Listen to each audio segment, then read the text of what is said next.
देगा। इसके बाद सर रिबन काटेगा और हमारा प्रोग्राम शुरू करेगा। सभी को नमस्ते। Tote bag painting, paper painting और ब्रेसलेट मेकिंग, इसका क्या मतलब ऑब्जेक्टिव क्या है इसके पीछे का कि इससे कॉन्सेंट्रेशन, डिसीजन मेकिंग, प्लानिंग और सीक्वेंसिंग में क्रिएटिव एक्सप्रेशन मिलता है। तो ये मिलता है।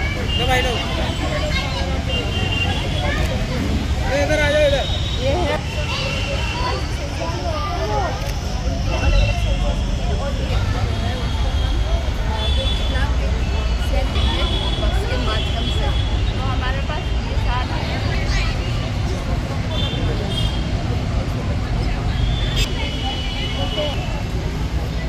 और ये सक्षम है।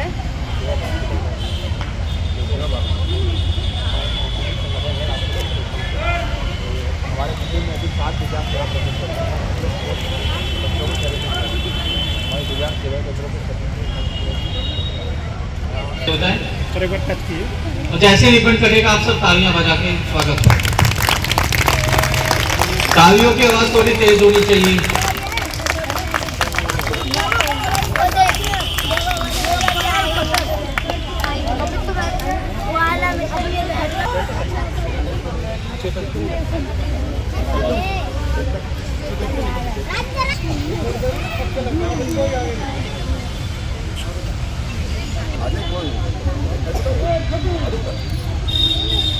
Sir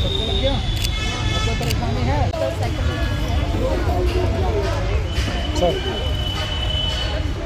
please wait. संस्था से हैं और उनके सभी कुलीग, सभी साथी, मैनेजमेंट कमेटी जितनी भी है उन सबके उपस्थित साथियों, मीडिया के साथीगण, यहाँ पर उपस्थित भाई बहनों और प्यारे बच्चों, ये संस्था विकलांगों के लिए कार्य कर रही है। जैसे आपने देखा होगा मोबाइल थेरेपी का भी कार्यक्रम है। उसके अलावा विकलांग बच्चों के उत्थान के लिए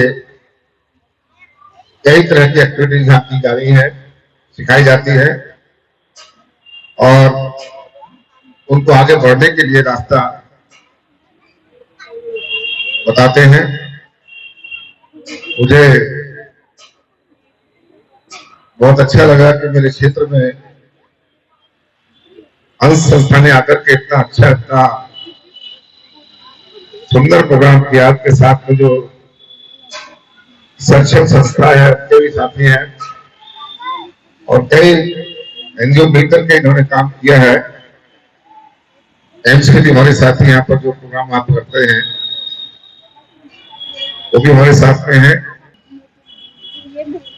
और ये महीना पूरा विकलांग दिवस को मना सकते हैं, कोई दिक्कत नहीं है। विकलांगों के लिए ये दिवस इसलिए मनाया जाता है कि ताकि समय समय पर सरकार को उनकी समस्याओं से अवगत कराते रहे, उनके समाधान का रास्ता निकालते रहे और विकलांग को, दिव्यांग भाइयों को जो जरूरी सुविधाएं हैं वो उनको मिल सके। इस दिवस को इसीलिए मनाते हैं और जब कोई भी एक तरह से सहायता के रूप में दिखता है, जानकारी मिलती है कि इसकी सहायता करनी चाहिए, चाहे वो महिला दिवस हो, विकलांग दिवस हो और दूसरे भी बहुत सारे दिवस हमारे देश और दुनिया में मनाए जाते हैं। इसलिए उन व्यक्तियों को जिनके लिए बनाते हैं उनकी सेवा हम क्या कर सकते हैं, उनके लिए हम क्या कर सकते हैं, ये अपनी जिम्मेदारी का एहसास हमें करना चाहिए। उनको आगे बढ़ने के लिए निरंतर कार्य कर रही है। मैं उनको बहुत बहुत बधाई देना चाहता हूँ। आपने बुलाया।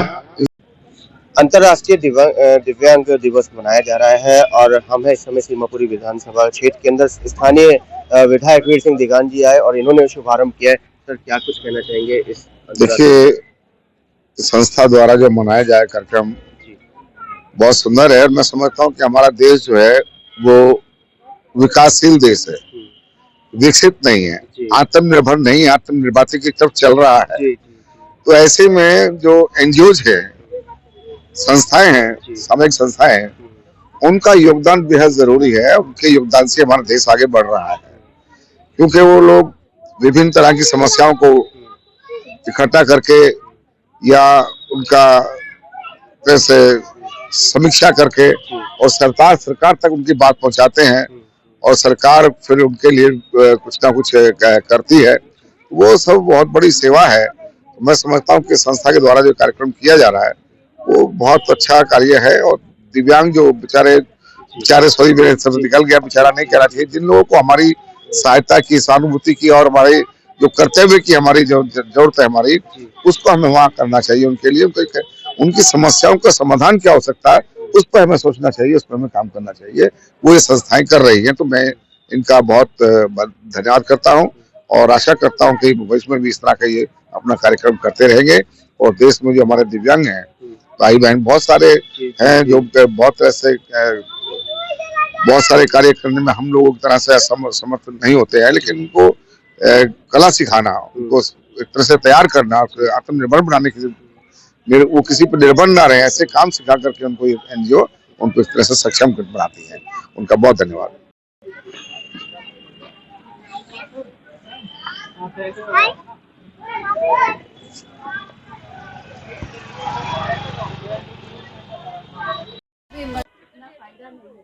हम लोग फॉलो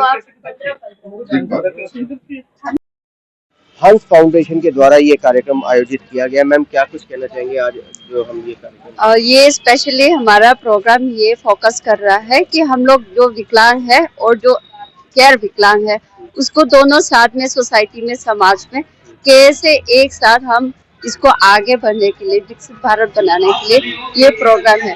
तो हम ये वाला जो प्रोग्राम है हम सिर्फ विकलांग को फोकस नहीं कर रहा है, लेकिन जो विकलांग गैर विकलांग लोग हैं उनको भी ये इंक्लूड कर रहा है कि वो विकलांग व्यक्ति जो है कैसे महसूस करते हैं, इनका जो रोज का जो काम है इसके लिए। तो जो भी एक्टिविटी किया है हमने, जो डिजाइन किया है, ये ऐसे बना हुआ है कि जो गैर विकलांग है वो भी दोनों को सीखने के लिए, समझने के लिए ये बना हुआ है। हाँ। कितने सालों से हम ये कार्य कर रहे हैं? ये हमारा मोबाइल थेरेपी बस है। ये मोबाइल थेरेपी बस निफिट, National Institute for Empowerment of Intellectual Disability, ये हैदराबाद में है और इसका रीजनल सेंटर नोएडा में है। तो नोएडा से हम 2023 से चला रही है। तो अभी हम एक्सपांड कर रही है, हमारा प्रोजेक्ट है।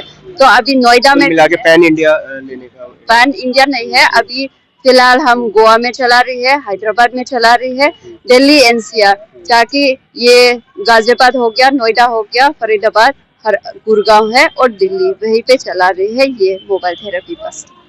क्या कुछ कहना चाहेंगे आज अंतर्राष्ट्रीय दिव्यांग दिवस मनाने? जैसा कि सब लोग जानते हैं कि 3 दिसंबर को हमेशा अंतर्राष्ट्रीय दिव्यांग दिवस मनाया जाता है, और द हंस फाउंडेशन की तरफ से ये हम लोगों का हर साल ये काम हर साल लोग करते हैं। ये इस तरह के हमारे 6-7 और भी सेंटर है, वहाँ भी ये काम चल रहा है। जैसे कि आज ये MTB बोलते हैं हम लोग, मोबाइल थेरेपी बस, ये दिल्ली का है। अभी इसी समय नोएडा में भी हमारा ये कार्यक्रम चल रहा है, और 18 को गुड़गांव में है, फिर फरीदाबाद में भी है। और द हंस फाउंडेशन इस काम में, तो हम लोग जैसा आप जानते हो कि हम लोग का काम वैसे यही है कि जितने भी जो डिसेबल्ड बच्चे हैं, जो हम लोग इनको, स्पेशली हम बच्चों के लिए कार्य करते हैं या? हाँ, नहीं, हम स्पेशली बच्चों के लिए काम करते हैं। मतलब जो 0 से लेकर 18 साल तक के बच्चों का करते हैं। और वैसे अगर कोई वयस्क व्यक्ति भी है तो हम उनके लिए भी सेवाएं प्रदान करते हैं। तो सब निःशुल्क है या कोई पेड? सब निःशुल्क है। सब निःशुल्क। हाँ, जैसे हमारा एक सेंटर एम्स में भी है, मैं एम्स में काम करता हूँ, मैं वहाँ पे प्रोजेक्ट मैनेजर हूँ, और वहाँ पे हम एम्स के साथ द हंस फाउंडेशन का एक अग्रीमेंट है। तो एम्स के जो बच्चे आते हैं, डिसेबल्ड बच्चे, वो हमें भेजते हैं कि इनको कोई खास थेरेपी चाहिए होता है, या फिर ऑक्यूपेशनल थेरेपी है, या फिजियोथेरेपी है, या स्पीच का इशू है, कोई भी इशू होता है। तो मेजर जो इशू आ रहे हैं वो किस स्पीच इशू आ रहे हैं क्या? मेजर इनका मेंटल कह सकते हैं, जिसको हम बिहेवियरल करते हैं, साइकोलॉजिकल मेजर वो होता है। स्पीच का भी है। मोस्टली 4 तरह के जो डिफिकल्टीज है, जो वो ज्यादा है, साइकोलॉजिकल, स्पीच, ऑक्यूपेशनल थेरेपी और फिजियोथेरेपी, 4 मेन है। उसके अलावा हम लोग स्पेशल एजुकेशन पे भी काम करते हैं। उसके अलावा हम लोग ऑप्टोमेट्रिस्ट, ब्लाइंडनेस पे भी काम करते हैं। ऑडियोलॉजिस्ट होते हैं जिनको सुनने में प्रॉब्लम होती है, उनके लिए भी काम करते हैं। सर, अगर सरकार की बात करें तो सरकार आप लोगों को पूर्ण रूप से सहयोग दे रही है? हाँ सर, वैसे तो हम लोग गैर सरकारी संस्थान हैं, लेकिन सरकार का हमें सहयोग है। जैसे कि कुछ प्रोजेक्ट्स हमारे, मैक्सिमम प्रोजेक्ट्स हमारे जो है वो किसी न किसी हॉस्पिटल से जुड़ के ही काम करते हैं। हाँ, तो हॉस्पिटल तो मोस्टली सब सरकारी ही है। तो सरकार और हंस फाउंडेशन का अच्छा एक अंडरस्टैंडिंग है और सहयोग करती है सरकार हमें। Thank you. अपना नाम बताएं। ज्योति, ज्योति जी, क्या समस्या है बच्चे के अंदर? इसको हार्ट की परेशानी है और इसमें इसका बोलता भी नहीं, चलता नहीं है। कितने साल का है ये? 5 साल का होने वाला फरवरी में अभी। क्या ये बाय बर्थ है या क्या? कैसे? शुरू से ही ये हाँ, बच्चा शुरू ऐसे- से ही ऐसा है। तो यहाँ पर आपको किसने बताया कि यहाँ पे ये कार्यक्रम होने वो एंजॉय मैम लेके आई है। लेके आए हैं? हाँ।